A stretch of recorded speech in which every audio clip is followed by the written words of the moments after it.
Para saudara yang terkasih, jumpa lagi dengan saya dalam acara Remifa, Renungan Mingguan Famili.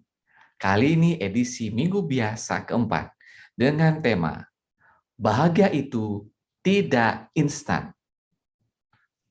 Para saudara yang terkasih, pada masa pandemi kemarin cukup heboh bisnis online lewat aplikasi trading forex.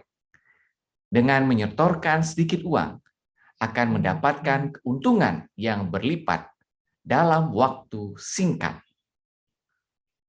Karena situasi sulit saat itu, banyak orang tergiur, apalagi janji-janji broker nakal yang menggiurkan.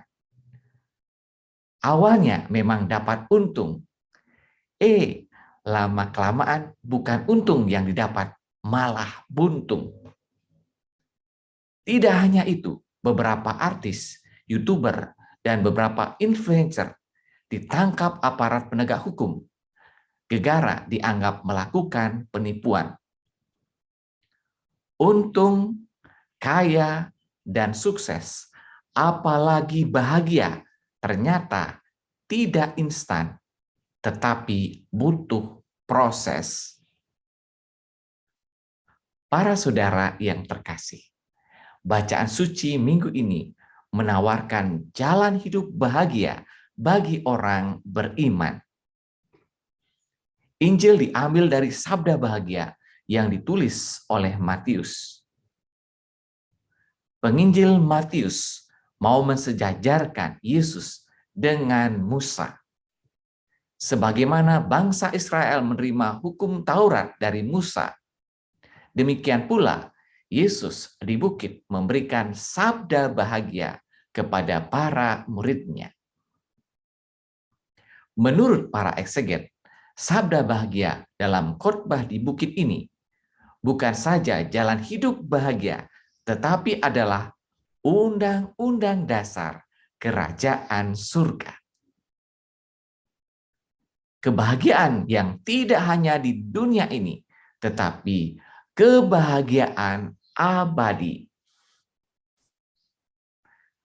Para saudara yang terkasih, orang yang berbahagia atau orang yang memiliki kebahagiaan adalah mereka yang miskin, berduka cita, lemah lembut, lapar dan haus, murah hati, suci hati, membawa damai, dan dianiaya.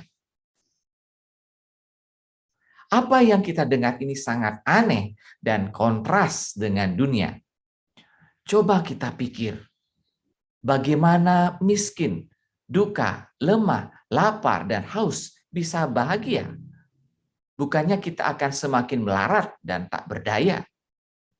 Bagaimana mungkin murah hati, suci hati, membawa damai, dan dianiaya bisa bahagia? Yang ada, kita semakin miskin dengan murah hati. Si jahat makin kuat dan kita semakin kalah. Bagaimana ini bisa terjadi? Para saudara yang terkasih, bacaan pertama dan bacaan kedua memberi jawaban bagi kita. Orang yang lemah dan rendah hati memiliki kebahagiaan karena Allah lah yang menjadi pembela dan pelindung mereka. Mereka akan seperti domba yang makan rumput yang hijau dan berbaring dengan nyenyak tanpa ada satupun yang mengganggu. Yang bodoh dan yang lemah di mata dunia justru dipilih oleh Allah. Allah akan mempermalukan orang-orang yang berhikmat dan kuat karena kesombongannya. Allah telah menjadikan Kristus sebagai hikmat bagi kita. Dia telah memilih kebodohan dan kelemahan salib. Dan dengan itu, dia mengalahkan maut untuk membawa kita semua menuju kebahagiaan abadi. Para saudara yang terkasih, semua orang pasti ingin berbahagia. menjadi bahagia, dan memiliki kebahagiaan. Kebijaksanaan salib telah menunjukkan kepada kita bahwa kebahagiaan itu tidak instan, tetapi proses yang melewati tantangan, pengorbanan, dan penderitaan.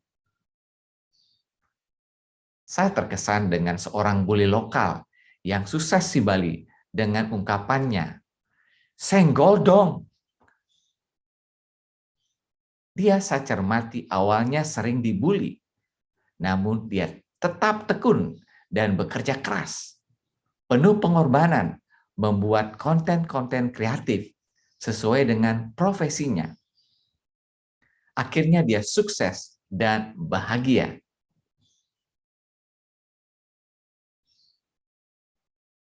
Kita juga ingin sukses dan bahagia. Maka sabda bahagia minggu ini harus menjadi pilihan kita. Masa bodoh dan cuekan apa yang dikatakan dunia, bahwa bahagia itu instan. Berbahagialah kita yang rendah hati dan teraniaya, karena kitalah yang mempunyai kerajaan surga. Jika Anda terinspirasi dengan renungan ini, jangan lupa tekan tombol like, subscribe, komen, dan share video ini. Tuhan memberkati.